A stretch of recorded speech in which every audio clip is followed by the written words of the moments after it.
HIV dan AIDS. Sering banget kan kita dengar dua istilah ini? Kadang-kadang dipakai bergantian, padahal artinya beda banget. Nah, yuk kita coba kupas tuntas bareng-bareng biar nggak bingung lagi. Kita bakal lihat apa itu virusnya, gimana kondisinya berkembang, dan yang paling penting, gimana harapan dan pengobatan modern udah ngubah segalanya. Oke, kita mulai dari yang paling dasar dulu ya, biar nggak ketukar lagi. Di satu sisi ada HIV, Human Immunodeficiency Virus. Ingat aja, V-nya itu untuk virus. Inilah penyebab masalahnya. Nah, di sisi lain ada AIDS, Acquired Immunodeficiency Syndrome. Ini adalah kondisinya atau bisa dibilang stadium lanjut dari infeksi HIV. Jadi gampangnya gini, HIV itu virusnya, AIDS itu kondisinya. Simpel kan? Jadi, apa sih sebenarnya virus HIV ini? Gimana cara kerjanya di dalam tubuh kita? Yuk kita bedah lebih dalam. Jadi gini, HIV itu pintar. Dia nggak nyerang sembarangan. Sasarannya itu spesifik banget, sistem kekebalan tubuh kita. Lebih tepatnya lagi sel yang namanya sel CD4. Sel inilah prajurit elit pertahanan tubuh kita. Tanpa mereka, tubuh kita jadi kayak negara tanpa tentara. Gampang banget diserang penyakit. Biar makin kebayang, coba deh anggap sistem imun kita itu kayak pasukan tentara yang besar. Nah, sel CD4 ini jenderalnya. Mereka lah yang ngasih komando dan strategi buat nyerang musuh. HIV ini licik. Dia nggak ngelawan prajurit biasa, tapi langsung nargetin dan melumpuhkan para jenderalnya. Bisa bayangin kan gimana kacaunya pasukan kalau nggak ada pemimpinnya?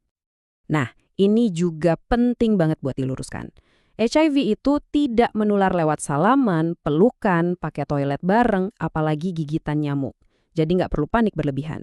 Penularannya itu spesifik lewat cairan tubuh tertentu, dan jalur utamanya ya seperti hubungan seks tanpa pengaman, pakai jarum suntik gantian, dari ibu ke bayinya, atau lewat transfusi darah yang terkontaminasi, meskipun yang terakhir ini udah jarang banget karena teknologi screening sekarang.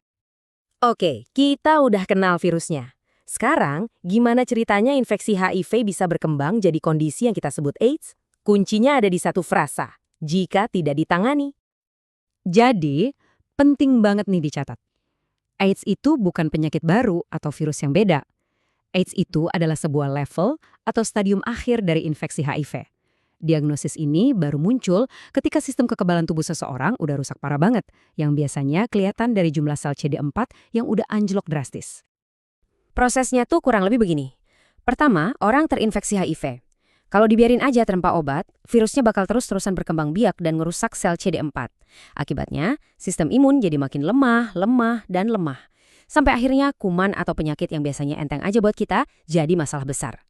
Nah, penyakit nebeng inilah yang disebut infeksi oportunistik. Dan munculnya infeksi ini jadi pertanda seseorang masuk ke fase AIDS.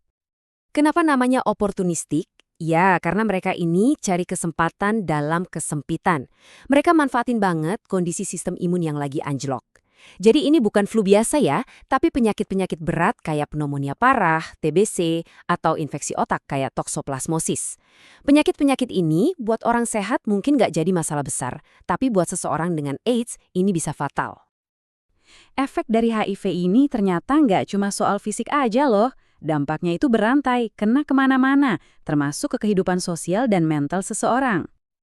Dari sisi fisik, selain infeksi tadi, kerusakan jangka panjang bisa memicu banyak masalah. Mulai dari risiko kanker tertentu seperti sarkoma Kaposi, gangguan syaraf yang bisa bikin bingung atau depresi, sampai penyakit ginjal. Belum lagi rasa lelah yang luar biasa dan berat badan yang terus turun. Nah, ini yang kadang lebih berat dari penyakitnya sendiri. Stigma, diskriminasi, orang bisa kehilangan pekerjaan, dijauhin teman, bahkan keluarga. Biaya pengobatan juga nggak sedikit. Semua tekanan ini akhirnya numpuk jadi stres, cemas, depresi, dan jelas banget menurunkan kualitas hidup. Oke, cukup bagian yang beratnya. Sekarang kita masuk ke bagian yang paling penting dan penuh harapan. Karena ada solusinya. Kita bakal bahas gimana pengobatan modern dan pencegahan bisa jadi game changer. Ini pesan yang paling penting dari semua ini, kena HIV hari ini itu beda banget sama kena HIV puluhan tahun lalu. Dulu mungkin kayak vonis mati, sekarang ini adalah kondisi kesehatan kronis yang bisa dikelola, sama seperti diabetes atau darah tinggi.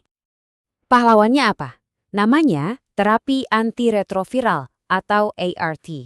Ini bukan obat penyembuh ya, catet. Tapi ART ini super canggih. Dia bisa neken jumlah virus di tubuh sampai level yang nggak terdeteksi. Artinya apa? Artinya sistem imun bisa pulih lagi, orang dengan HIV bisa hidup sehat dan panjang umur, dan resiko menularkan ke orang lain jadi sangat-sangat kecil.